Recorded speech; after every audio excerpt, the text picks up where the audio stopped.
रहस्यमयी school desk. हमारे school की सबसे पुरानी क्लासरूम में एक कोने की डेस्क थी जिस पर कोई बैठता नहीं था।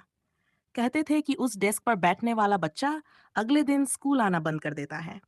कुछ बीमार पड़ जाते, कुछ के परिवार अचानक स्कूल बदल देते और कुछ तो बिना बताए गायब हो जाते।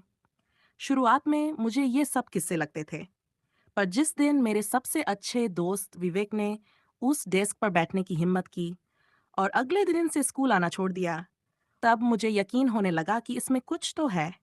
मैंने तय किया कि सच्चाई पता लगाऊंगा।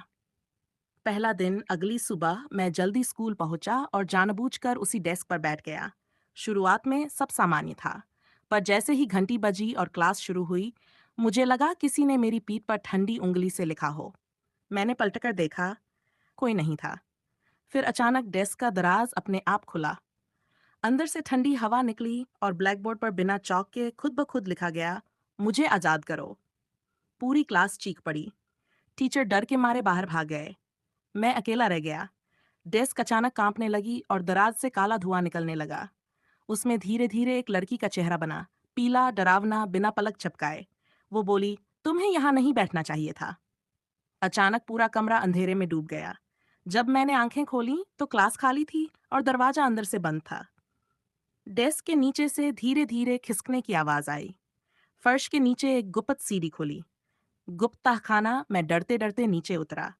नीचे पहुंचते ही सरांत की गंध आई।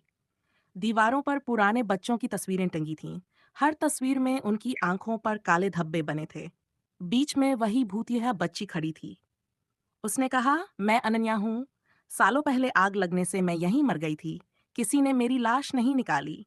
मैं चाहती हूँ कोई मुझे याद रखे। तभी पीछे से कदमों की आहट आई। मैंने देखा, दो और बच्चे खड़े थे। उनकी आंखें बिल्कुल काली थीं। उन्होंने एक साथ कहा, अब तुम भी हमारे साथ हमेशा यहीं रहोगे। मेरा दिल जोर जोर से धड़कने लगा।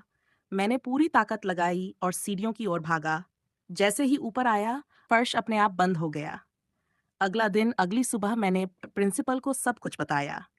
उन्होंने कहा कि उस क्लास में कोई तहखाना नहीं है। जब हम गए तो वहाँ फर्श बिल्कुल सामान्य था, पर मुझे यकीन था जो मैंने देखा वह सच था।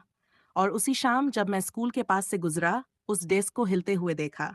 फिर वही आवाज आई, अगला तुम हो। उस दिन के बाद मैं कभी उस क्लासरूम के पास नहीं गया।